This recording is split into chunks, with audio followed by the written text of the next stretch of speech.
Hey, est-ce que t'as remarqué que... Que quoi? qu'on a la même voix? Non, et ce parce qu'on n'a pas la même voix. Eh bien si, en fait. Bien sûr que non, voyons, la mienne est plus grave que la tienne. Non, pas vraiment. Enfin, elle est plus forcée, je dirais, mais pas plus grave. C'est juste la même voix que moi, mais avec une manière différente de parler, on dirait. C'est ridicule, nous sommes deux individus à la personnalité tout à fait différente, avec une voix qui nous est propre. Avoir la même voix signifierait que nous sommes en fait la même personne. Or, je suis vieux, j'ai de l'expérience, j'ai un aspect professoral et légèrement autoritaire. Quant à toi... Moi, je suis plutôt du genre jeune, tu vois, qui interroge le monde qui nous entoure, quitte à en révéler l'absurdité, comme je le fais en ce moment. Exactement. Enfin, sans aller jusqu'à dire que tu y parviens, car assurément, le monde dans lequel nous vivons est tout à fait logique et rationnel. Tu ne trouves pas ça bizarre que nos voix correspondent à nos personnalités? Comment ça? Une voix grave, ou forcée, toujours sur la défensive, est mieux à même de représenter un esprit conservateur, qui refuse de voir ce qui est en dehors de son champ d'expérience. Elle est prête à interrompre les gens, alors couper la parole pour Non, pouvoir... non, il n'y a rien en dehors de mon champ d'expérience, jeune homme. C'est comme si... Comme si...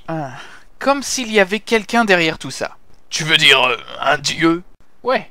Baliverne, s'il y avait un dieu, il se sera manifesté depuis longtemps. S'il voulait nous envoyer un message, par exemple, il l'aurait écrit dans un champ de maïs à coups d'éclairs divins, ou bien il aurait doté une vache de la parole afin d'être sûr de marquer le coup auprès des paysans athées du coin, ou un truc dans ce genre-là, en tout cas. Et si ce dieu s'exprimait à travers nous? Si Dieu s'exprimait à travers nous, pourquoi prendrait-il le temps d'animer deux marionnettes qui s'interrogent sur son existence et qui, de surcroît, soutiennent des thèses opposées? Non, bien sûr que non, c'est absurde. À moins que ce Dieu ne soit schizophrène, je ne vois pas pourquoi nous ne parlerions pas d'une même voix pour louer son existence si vraiment nos voix étaient la sienne. Peut-être qu'il s'interroge sur sa propre existence, ou alors sur la nôtre. Foutaise! Écoute, je n'ai pas fait la Révolution française pour que Dieu réapparaisse dans la cervelle des hommes.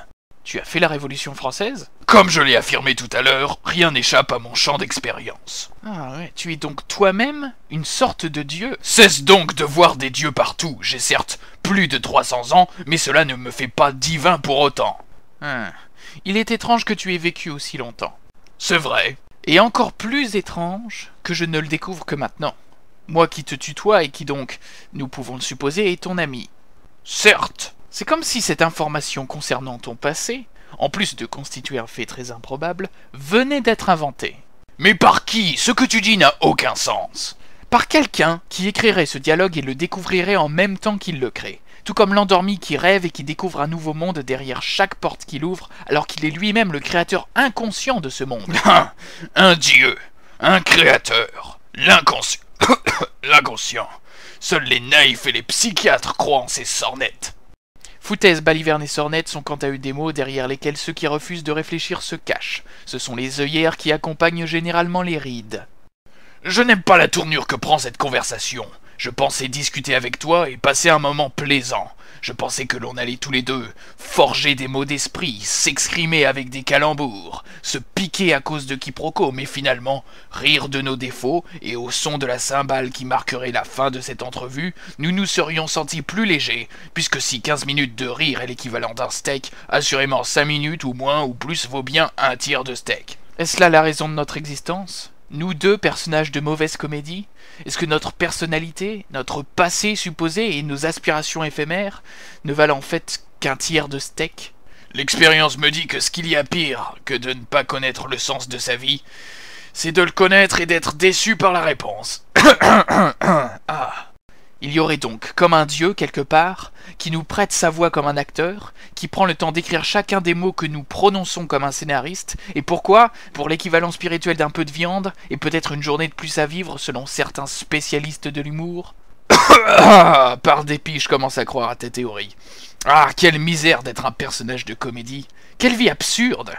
Que faire lorsque sa vie commence lorsque l'un d'entre nous appelle l'autre d'un onomatopée plein d'entrain et se termine lorsque l'un de nous deux dit quelque chose d'assez drôle pour être considéré comme la chute sonnant la fin du sketch qu'est notre existence? T'as arrêté de forcer la voix? Ouais, ça me faisait mal à la gorge et en plus personne n'est dupe alors... Nous pourrions nous révolter contre l'absurdité de notre existence. Oui, je suis un révolté dans l'âme. Révoltons-nous, mon bon compagnon, qu'un sang impur abreuve nous sillons. Il nous suffit de refuser de faire des blagues, et ce gag qu'est notre vie sera tellement asséché que personne n'aura la force, ni l'envie, ni l'ironie suffisante pour rire de nous.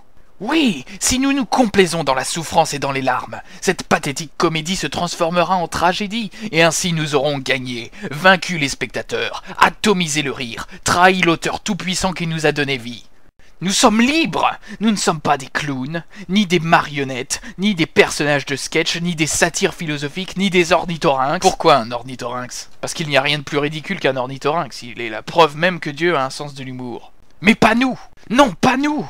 À bas l'humour! Vive la révolution! Lorsqu'un homme sourit, il dévoile un morceau de son squelette, et lorsqu'un homme rit, il convulse comme un agonisant. Nous ne voulons plus de tout cela. Nous voulons être libres et être pris au sérieux. Nous sommes en plein naufrage dans un océan d'absurdité, mais au moins nous ne ferons rire personne lorsque nous coulerons. Le glou-glou-glou ne sera pas suivi d'un ha-ha-ha. Nous ne sommes pas des clowns tristes non plus. Nous sommes des personnages de fiction avec une dignité, une histoire, peut-être pas de but, mais au moins l'énergie nécessaire pour refuser celui qu'on nous a assigné par défaut. Nous avons une vie sérieuse, oui, une vie qui n'a strictement aucun sens, mais qui doit tout de même être prise au sérieux. Nous sommes un peu comme ces papillons qui ne vivent que quelques minutes, durant lesquelles leur unique tâche est de s'accoupler. Désolé de te casser dans ton délire, mais je suis marié.